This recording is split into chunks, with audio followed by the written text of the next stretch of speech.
ঈদে মিলাদুন্নবী যারা বেদাত বলবে তারা নাকি কাফের হয়ে যাবে, তাদের বউ নাকি অটোতালাক হয়ে যাবে। মিলাদুন্নবী না করলে কি নবীর অবমাননা করা হয় বা নবীকে অসম্মান করা হয়, নবীর সাথে বেয়াদবি করা হয়, নাকি নবী আলাইহিসসালামের আনুগত্যকে অক্ষরে অক্ষরে মানতে গিয়ে করা হয় না? কেউ মিলাদ না পড়া মানে সে নবীর দুশমন, এটা তো বড় মুশকিল কথা। আমি একটা ক্রাইটেরিয়া সেট করলাম ভালো মন্দের করে, ওইটা দিয়ে আমি ভালো খারাপ সার্টিফিকেট দেওয়া শুরু করে দিলাম। কেমন হলো বিষয়টা? এখন আমি মিলাদুন্নবী উদযাপন করি, বলি, করি, এটাকে ভালো মনে করি।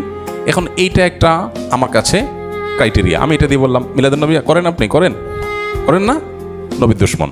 নবী করিম সাল্লাল্লাহু আলাইহি সাল্লামের জন্মের দিন যদি পালন করতে আপনার মনে চায়, সেটা বছরে একদিন না, সেটা প্রত্যেক সপ্তাহে একদিন। কি বারে? সোমবারে। 93 বছরের একটা বছরও এমন পাওয়া যায় না যে বছরে একবার নবীজির জন্মদিবস তিনি নিজে অথবা তার কোনো খলিফা, কোনো সাহাবী পালন করেছেন। মিলাদুন্নবী উপলক্ষে বিভিন্ন উদযাপন করেন, ওনার নবী সাল্লাল্লাহু আলাইহি সাল্লামের মহব্বতেই করেন। তো নবী করিম সাল্লাল্লাহু আলাইহি সাল্লাম আমাদেরকে কি বলেছেন, কি দিয়ে গেছেন? তিনি বলেছেন তারাকতু ফিকুম আমরাইন, তোমাদের মধ্যে দুইটা জিনিস রেখে গেলাম, কিতাবুল্লাহ ও সুন্নাত রাসূলি। আপনার এই কাজ যেটা নবী সাল্লাল্লাহু আলাইহি সাল্লামের মহব্বতে করতেছেন, এটা যদি কিতাবুল্লাহ থাকে করেন, অথবা রাসূলের জীবনে থাকে তাও করেন। এই দুইটার কোনোটা নাই, করবেন না। মিলাদুন্নবী উপলক্ষে আমরা কি কি আমল করব? মিলাদুন্নবী বা নবী আলাইহিসসালাতু ওয়াসসালামের জন্মের দিবস, জন্মের মাস, এটাকে ঘিরে আমাদের কোনো আমল বা করণীয় আছে কিনা? এর উত্তর হলো যে নবী করিম সাল্লাল্লাহু আলাইহি সাল্লামের জন্মের দিন হলো সোমবার। কি বার? সোমবার। এই দিনটাতে মুসলমানদের জন্য নফল রোজা রাখা উত্তম। যদি সুযোগ থাকে আমরা নফল রোজা রাখতে পারি, সেটা সুন্নাহ আদায় হবে। নবী আলাইহিসসালাম সোমবারে রোজা রাখতেন এবং তাকে জিজ্ঞাসা করা হয়েছে সুইলা আন সিয়ামি ইয়াউমিল ইথনাইন। নবী আলাইহিসসালামকে সোমবার রোজা সম্পর্কে জিজ্ঞাসা করা হয়েছিল কেন রাখেন?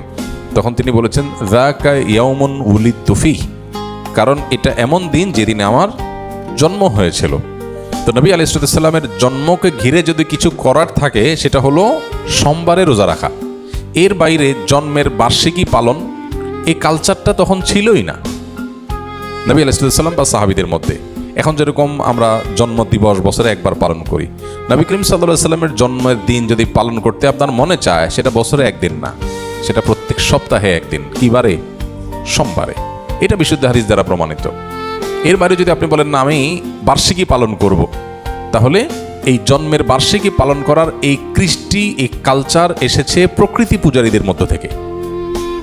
একসময় খ্রিস্টান ধর্মের মানুষেরাও এটার তীব্র সমালোচনা এবং বিরোধিতা করত, নিষিদ্ধ ছিল। পরবর্তীতে খ্রিস্টানরা তাদের নবী ঈসা আলাইহিস সালামের জন্মদিবস পালন করা শুরু করেছে। তারা যখন শুরু করেছে, এখন এক শ্রেণী মুসলমানরা মনে করা শুরু করলো যে তারা যখন তাদের নবীরটা পালন করে, তাহলে আমরা কেন আমাদের নবীরটা পালন করব না? ভালো নিয়তেই তাদের অনুসরণ করার চিন্তা শুরু করেছে। অথচ নবী সাল্লাল্লাহু আলাইহি সাল্লাম বলেছেন একটা সময় আসবে তোমরা মুসলমানরা তারা তাদের অনুসরণ করবে, এক বিগত গেলে তোমরা এক বিগত যাবে, এক হাত গেলে তোমরাও এক হাত যাবে, তারা গর্তে গিয়ে ঢুকলে গুইসাপের তোমরাও সেখানে গিয়ে ঢুকবে। তখন নবী আলাইহিস সালামকে সাহাবী জিজ্ঞাসা করেন কাদের কথা বলছেন? ইহুদি খ্রিস্টানদের কথা? তখন নবী আলাইহিস সালাম বলেছেন তারা ছাড়া আর কাদের কথা বলবো? তাদের কথাই বলেছি।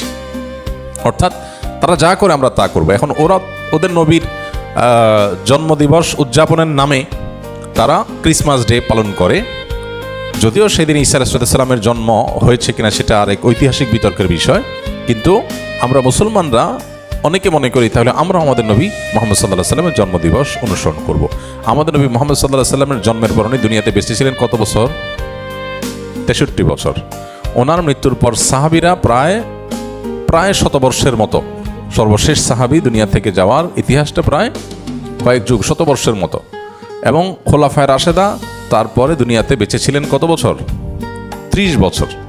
তাহলে শুধু খোলাফায়ে রাশেদের কথাই যদি বলি, নবী আলাইহিস সালামের 63 আর 4 খলিফার 30, তাহলে কত হয়?